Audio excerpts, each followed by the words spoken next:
প্রখ্যাত কথা সাহিত্যিক হুমায়ূন আহমেদের সঙ্গে বিয়ের পর থেকে আলোচিত হয়ে আসছেন অভিনেত্রী ও নির্মাতা মেহের আফরোজ শাওন।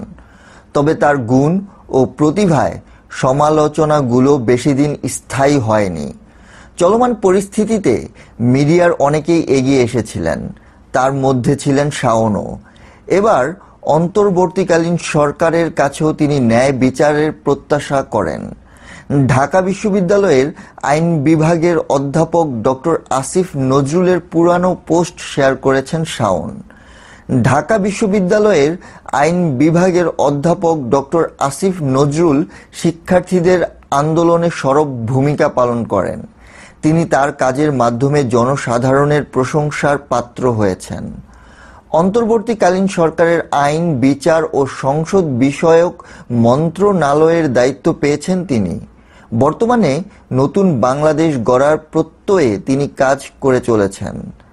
আইন মন্ত্রণালয়ের দায়িত্ব পাওয়ার পরেই 2020 সালে আসিফ নজরুলের দেয়া একটি ফেসবুক পোস্ট নতুন করে ভাইরাল হয়েছে, যেখানে তিনি লিখেছিলেন, কখনো ক্ষমতায় থাকলে দেশের উন্নয়নের জন্য কি কি পদক্ষেপ নিতেন।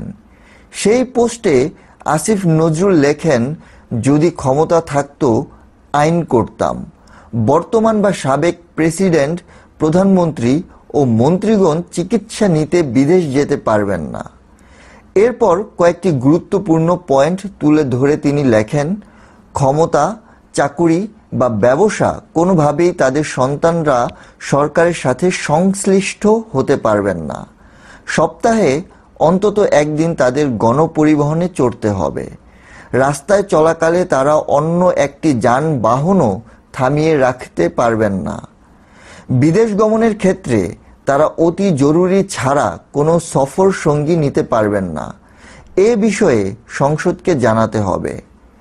জনগণের টাকায় কোনো কিছু উদ্বোধন বা জনগণকে সাহায্য করার ক্ষেত্রে তাদের নিজেদের নাম ব্যবহার সম্পূর্ণ নিষিদ্ধ হবে। তাদেরকে মহামান্য ও মাননীয় বলা নিষিদ্ধ হবে।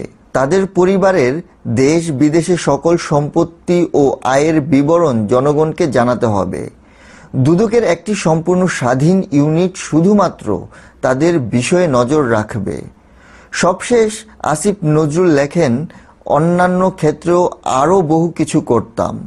যারা লুটেরা, চোর আর সন্ত্রাসী, তাদের জীবন নরক বানিয়ে ছাড়তাম। প্রায় 4 বছর পর আসিফ নজরুলের সামনে সুযোগ এসেছে নিজে সেই ইচ্ছেগুলো পূরণ করার, যে কারণে তাকে নিয়ে আশায় আছেন অভিনেত্রী ও নির্মাতা মেহের আফরোজ শাওন। প্রখ্যাত কথা সাহিত্যিক হুমায়ূন আহমেদের দ্বিতীয় স্ত্রী তিনি। প্রথম স্ত্রী গুলতিকিন আহমেদ। হুমায়ূন আহমেদের প্রথম ঘরের সন্তান অভিনেত্রী শিলা আহমেদ। শিলা আহমেদ বিয়ে করেছেন অধ্যাপক ডক্টর আসিফ নজরুলকে। সেই দিক থেকে সম্পর্কে শাওনের জামাতা হন এই অধ্যাপক। অধ্যাপক ডক্টর আসিফ নজরুলের সেই পুরানো পোস্ট 10ই আগস্ট নিজের ফেসবুকে শেয়ার করেছেন মেহের আফরোজ শাওন।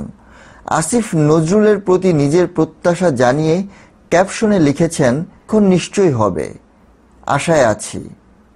শাওনের মতো আমরা জনসাধারণ, আমজনতা সবাই আশায় আছি। এখন নতুন একটা কিছু হবে, নতুন স্বাধীন দেশে নতুন স্বাধীন রূপকার আসবে। ধন্যবাদ সবাইকে সঙ্গে থাকার জন্য।